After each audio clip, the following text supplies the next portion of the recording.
أما بعد أيها الإخوة المسلمون أيتها الأخوات المسلمات نواصل الكلام عن النصيحة وآداب النصيحة وما يتعلق بالنصيحة.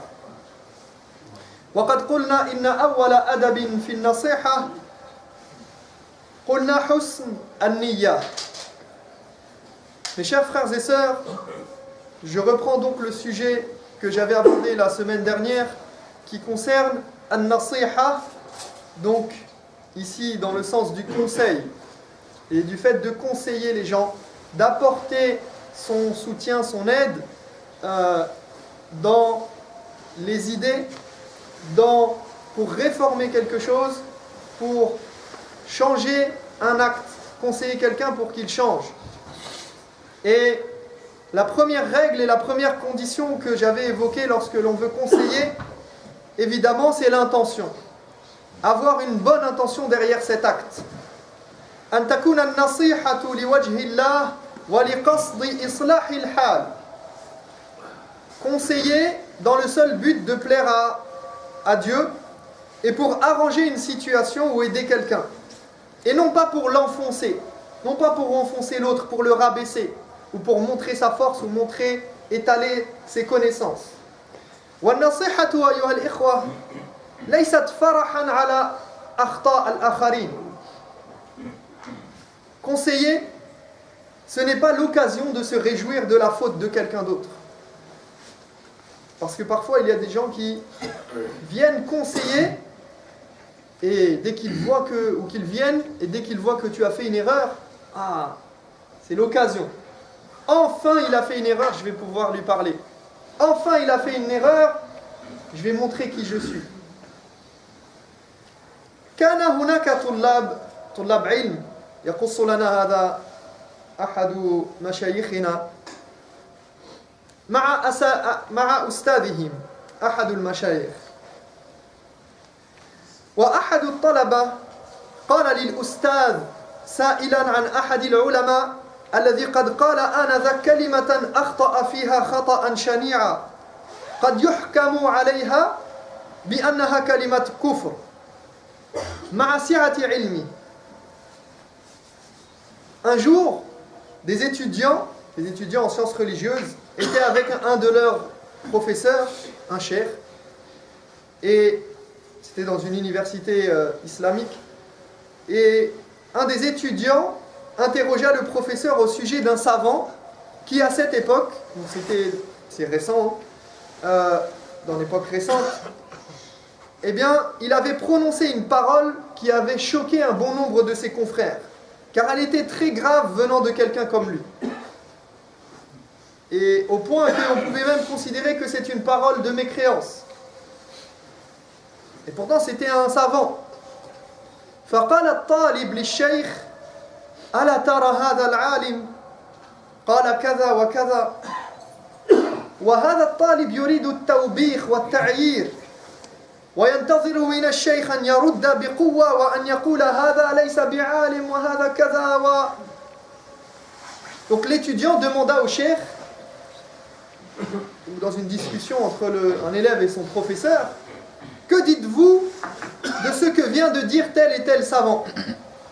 Et cherchant par là à ce que le cheikh attaque l'autre savant en disant de lui qu'il ne mérite pas sa place parmi les savants, qu'il a fait une grave erreur, etc. Lakin faj'atan bada ash-shaykh yabki. Mais soudain le cheikh se mit à pleurer.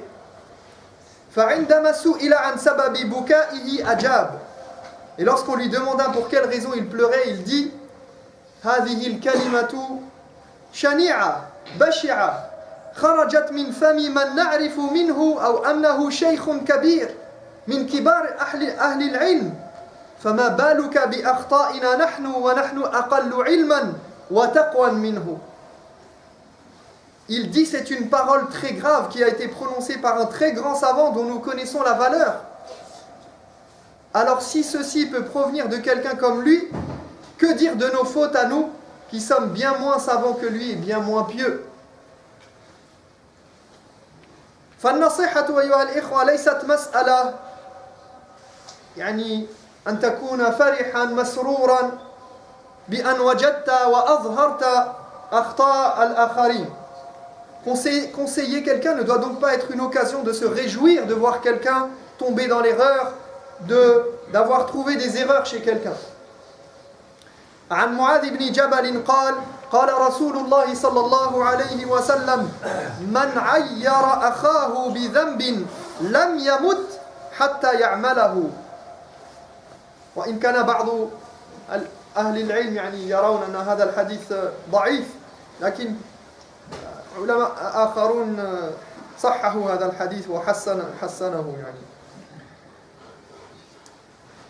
L'imam al-Tirmidhi rapporte dans un hadith Hassan selon certains savants, même si d'autres le considèrent faible, d'après Mu'adh ibn Jabal, que le prophète sallallahu alayhi wa sallam aurait dit quiconque, wal ma'na sahih ala kulli hal, quiconque se moque de quelqu'un pour son péché.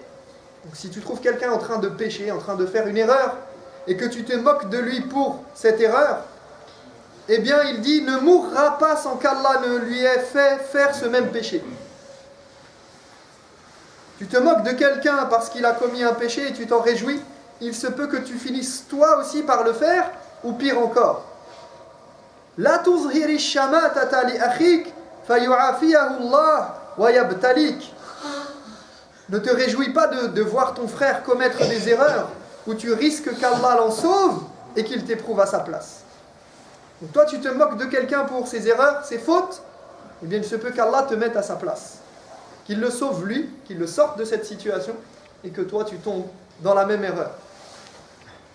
Min adab an-nasiha ayuha al-ikhwa an takhtara ahsan al-kalam wa ahsan al-alfaz.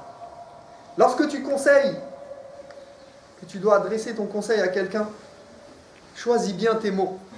Choisis les paroles les plus belles et la meilleure manière de le dire. Ayuha al-ikhwa, je vais vous demander s'il vous plaît de bien vouloir vous rapprocher, de ne laisser aucun espace entre vous.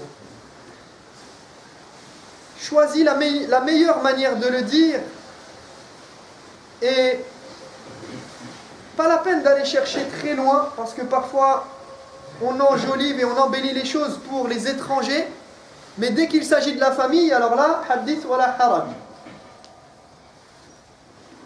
Donc très souvent on s'applique avec les autres, mais nos proches, nos enfants, nos femmes, les femmes avec leurs époux, personne ne fait d'effort. قال الله تعالى وقولوا للناس يعني للناس أجمعين قولوا للناس حسنا. Tenez des propos bienveillants aux gens, nous dit Allah subhanahu wa ta'ala, aux gens, à tous les gens, quels qu'ils soient. وقل لعبادي يقولوا التي هي أحسن حتى ما قال حسن قال أحسن. Dis à mes serviteurs, nous dit Allah, d'employer les meilleures paroles. عن ابن عباس عن ابن مسعود رضي الله عنه قال قال رسول الله صلى الله عليه وسلم واسمع يصف لنا المؤمن كيف يكون المؤمن وكيف لا يكون. قال عليه الصلاة والسلام ليس المؤمن بالطعان ولا باللعان ولا الفاحش ولا البذيء. هذا هو المسلم المؤمن. Le musulman, nous dit le prophète sallallahu alayhi wa sallam, il décrit comment il doit être et comment il ne doit pas être. Il dit le musulman ne dit pas du mal des gens. Il ne les maudit pas. Il n'est pas vulgaire et ne tient pas des propos déplacés. Hada huwa al-muslim. Voilà le musulman. Il ne dit pas du mal des autres. Il ne les maudit pas. Il n'est jamais vulgaire et il ne tient pas des propos déplacés. فبالتالي من آداب النصيحة اللين في الكلام وفي التصرف. Ainsi, il en découle que lorsque l'on conseille, on doit employer la douceur, autant dans les paroles que dans les gestes. Ne pas user de dureté. ولو كنت فظا غليظ القلب ماذا حصل؟ لانفضوا من حولك. Allah il le dit au prophète sallallahu alayhi wa sallam, si tu avais été dur et brusque dans tes manières et dans ta façon d'amener les choses aux compagnons, tout le monde se serait écarté et éloigné de toi.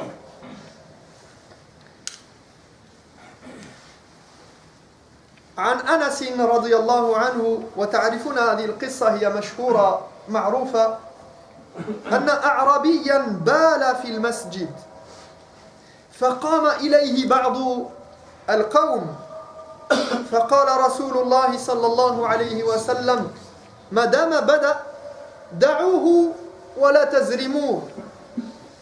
Anas raconte qu'un jour, et vous connaissez cette histoire, un bédouin est entré dans la mosquée et y a uriné. Il a trouvé un coin au fond de la mosquée vide et il a fait ses besoins. Et vous savez que la mosquée avant n'était pas faite comme nous avec des tapis, avec des murs de la même manière. Donc, et puis en plus il vient du Sahara. Il n'a pas forcément, il ne connaît pas encore les us et coutumes et ce qui est relatif à la mosquée. Et il a uriné. Les gens se sont donc précipités sur lui. On va l'arrêter, tout le monde, comme lorsque le portable sonne à la mosquée. Et le prophète sallallahu alayhi wa sallam leur a dit, laissez-le finir. Laissez-le. Du moment qu'il a commencé, maintenant, khalas, yani, c'est pas la peine de rentrer dans quelque chose, ça va être encore pire.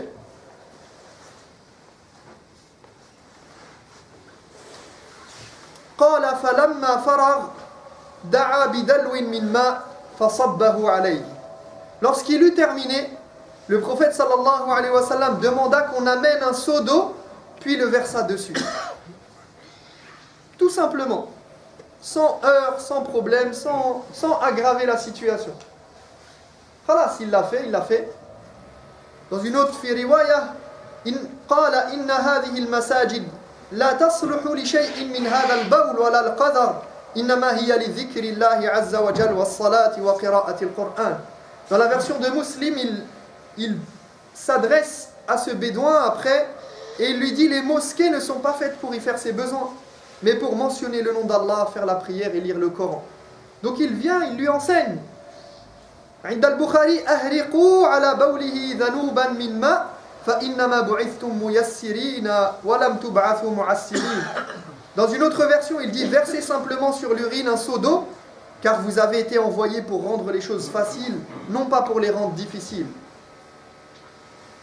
Donc il éduque d'un côté les compagnons et même ce bédouin.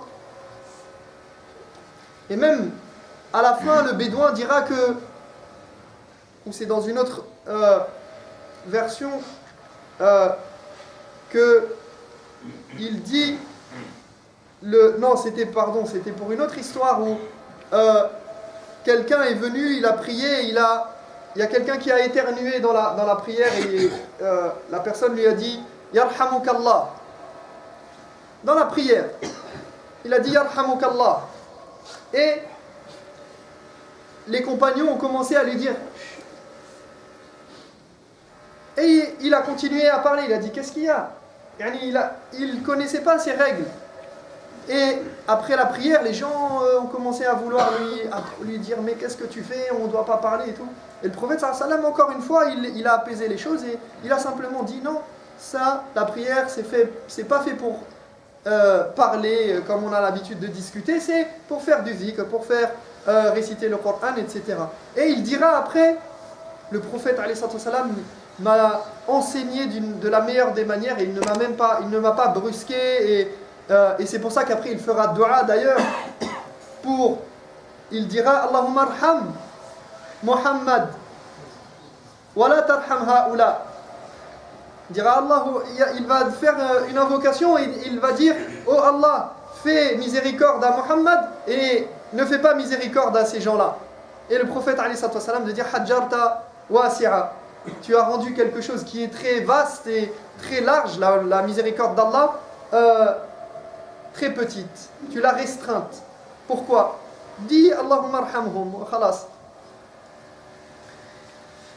من آداب النصيحة أن تكون في السر فلا يجهر بها أمام الناس إلا لمصلحة راجحة. Conseiller doit se faire en secret et discrètement, non pas devant les autres, sauf quand cela s'avère réellement nécessaire. On ne le fait pas en public, on ne publie pas des trucs sur Internet, on n'envoie pas des messages sur Facebook, etc. Non. Sauf quand vraiment on ne peut pas le faire autrement. لذلك قال مسعر ابن كدام رحم الله من أهدى إلي عيوبي في ستر بيني وبينه فإن النصيحة في الملأ تقريع. C'est pourquoi Mis'ar ibn Kidam, comme le rapporte Ibn Abd al-Barr, a dit qu'Allah fasse miséricorde à celui qui me conseille en secret entre lui et moi, car le conseil en public est une humiliation. Le conseil devant tout le monde, ça peut être une humiliation, un rabaissement de la personne. لكن يجب أن نفرق هنا بين النصيحة والأمر بالمعروف والنهي عن المنكر. Mais ici, il faut distinguer entre le fait de conseiller et le fait d'ordonner le bien et d'interdire le mal. لأن إذا رأيت منكرا قم له ولو أمام الناس فتغيير المنكر قد يكون على الملأ ويختلف عن النصيحة.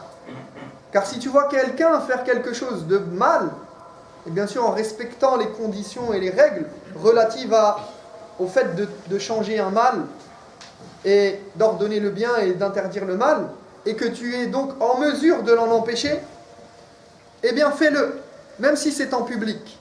Car rectifier le mal peut se faire devant les gens, et ça n'a rien à voir avec le conseil. Conseiller, c'est une chose, ordonner le bien et interdire le mal, c'est autre chose. Ce sont deux sujets différents, et parfois les gens ont tendance à mélanger.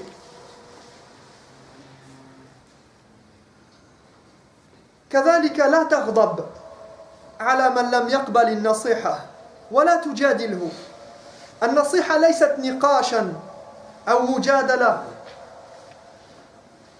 ليست يعني مجال، ليس المجال هنا في النصيحة أن تجادل وأن تقنع المنصوح. Lorsque tu conseilles, ne te fâche pas contre quelqu'un s'il n'a pas pris ton conseil en considération.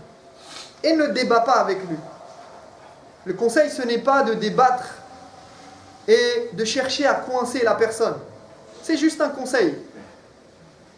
C'est un conseil. Tu n'es pas là pour convaincre et imposer ton avis. Là, toi tu vois quelque chose, tu conseilles la personne. Peut-être que tu te trompes. Peut-être que lui, il voit les choses autrement. Peut-être que lui, il a des paramètres qu'il connaît de sa situation ou de la situation qui t'échappent. Donc toi, tu conseilles, tu orientes. Ça ne veut pas dire qu'il soit forcé de t'obéir. أحيانا بعض الناس يقولون نصحته ونصحته ولم يقبل ورفض أن يتغير. Des fois, certaines personnes disent je l'ai conseillé, mais il a refusé d'accepter, il ne veut pas écouter. On entend même dire ça de certains cheikhs. Tel cheikh a conseillé tel cheikh pendant plusieurs années, et maintenant il est obligé de mettre en garde contre lui. Mais qui a dit que tu avais la vérité? Qui a dit que ton conseil, d'ailleurs c'est même plus un conseil, c'est rien, c'est ijbari. Tu dois accepter ce que je dis, tu dois te ranger de mon côté, sinon tu es mauvais. Donc le conseil, ce n'est pas d'obliger, de forcer, de contraindre l'autre. Non. C'est une aide, un soutien, quelque chose qu'on voit qui pourrait peut-être améliorer la situation, changer la personne. كذلك قبل أن تنصح وهذا مهم جدا تأكد وتثبت أن هذا حصل بالفعل وأن هذا العيب أو الخطأ في من تنصحه حقيقة لا ظن. Avant de conseiller, assure-toi que ce que tu vas dire concerne bien la personne en question, qu'elle a bien fait cette erreur, qu'elle a ce défaut ou que la chose est bien arrivée. لأن أحيانا واحد ينصح أحدا وبعدما ينتهي يقول الآخر عما تتكلم لا أدري يعني لماذا تكلمني. Parce que parfois la personne vient conseiller une autre Et une fois qu'elle a terminé, l'autre lui dit, mais de quoi tu parles? Bah, j'ai entendu que tu as fait ça ou que tu as dit ça. Non, c'est pas moi. J'ai jamais dit ça, j'ai jamais fait ça. Et tu viens parler à quelqu'un, il ne sait même pas de quoi tu parles parce qu'il n'est pas concerné. Comme des fois, souvent, on vient me dire, ça m'arrive moins souvent, mais ça m'est arrivé souvent qu'on me dise, tu sais, tu devrais apprendre la langue arabe. Ça va t'aider dans la religion. Barakallahu fik. طيب اصبر على ما قد يصيبك بعد النصيحة. Sois patient lorsque tu conseilles, notamment sur ce qui peut en découler. لذلك قال لقمان في وصيته لابنه يا بني أقم الصلاة وأمر بالمعروف وانهى عن المنكر واصبر على ما أصابك إن ذلك من عزم الأمور. Luqman a dit à son fils, ô mon cher fils, observe la prière, recommande le bien et déconseille le mal, supporte avec patience les maux qui peuvent t'atteindre. Telle est la résolution à prendre. أقول قولي هذا وأستغفر الله لي ولكم فاستغفروه إنه هو الغفور الرحيم. الحمد لله رب العالمين والعاقبة للمتقين ولا عدوان إلا على الظالمين وأشهد أن لا إله إلا الله وحده لا شريك له وأشهد أن محمدا عبده ورسوله صلى الله عليه وسلم. كن حكيما عند النصيحة. Fais preuve de sagesse quand tu conseilles quelqu'un. والحكمة وضع الشيء في موضعه وهذا يقتضي اختيار الوقت المناسب والمكان المناسب. La sagesse, c'est de mettre les choses à la place qui leur convient. Et ceci implique ici de donner le conseil à point nommé, au moment opportun, à l'endroit opportun. Tu rentres à la maison, tu as à peine poussé la porte et ta femme se jette sur toi. Tu as fait ci, tu as fait ça, pourquoi tu n'as pas fait? Voilà, laisse-moi respirer, que je m'assoie, que je prenne un verre d'eau. La même chose. Le mari, il voit sa femme arriver. Ah, pourquoi tu as fait ça, tu n'as pas fait ça? Doucement.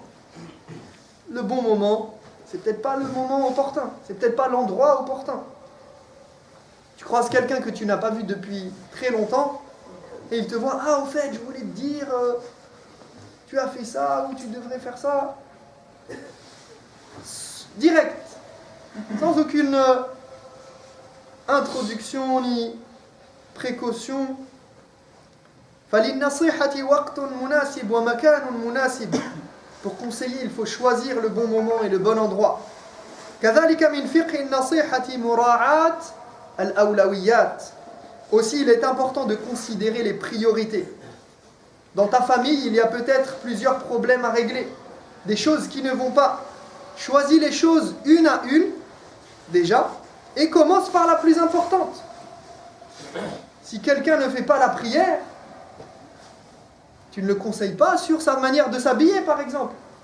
Tu peux, bien sûr, dans certaines conditions, selon la personne, selon le cas, mais il y a des priorités, il y a des choses plus importantes sur lesquelles tu dois travailler. Tu ne fais pas une liste. Viens voir. Premièrement, deuxièmement, troisièmement, il faut que tu changes ça, ça et ça et ça. Doucement. كذلك أن تعلم حال الذي تريد أن تنصحه فربما هو في ضيق في مأزق في ضرورة في حالة اكتئاب. Tu dois également connaître la situation dans laquelle se trouve la personne que tu veux conseiller. Peut-être est-elle en difficulté, dans une impasse, dans une situation de nécessité, en dépression. Et savoir à qui tu t'adresses. Ce n'est pas la même chose si tu parles à un inconnu, à un proche, à une femme, à un homme, un enfant, une personne âgée, ton patron, quelqu'un d'important qui a une position importante dans la société. Tu ne conseilles pas un savant comme ton copain, comme un ami. Tu ne conseilles pas tes parents comme ton frère, ta sœur.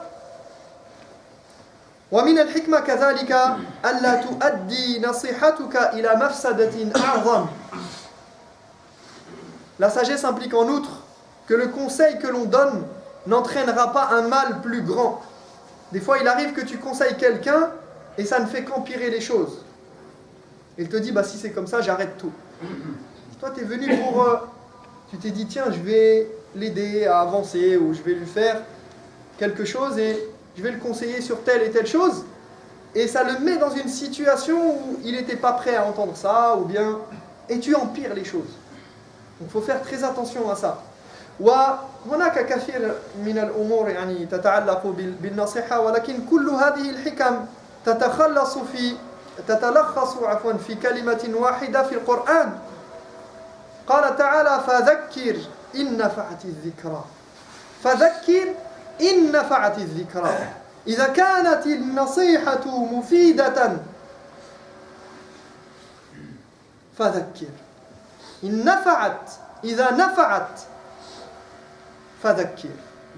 Toutes ces sagesses et toute cette compréhension du conseil se résume en une seule phrase que l'on trouve dans le Coran. Allah nous dit: et rappelle lorsque le rappel est profitable. Conseille lorsque cela sera profitable, lorsque cela sera bénéfique, uniquement si c'est bénéfique. أسأل الله تبارك وتعالى أن يجعلنا من الذين يستمعون القول فيتبعون أحسنه. أولئك الذين هداهم الله وأولئك هم أولو الألباب.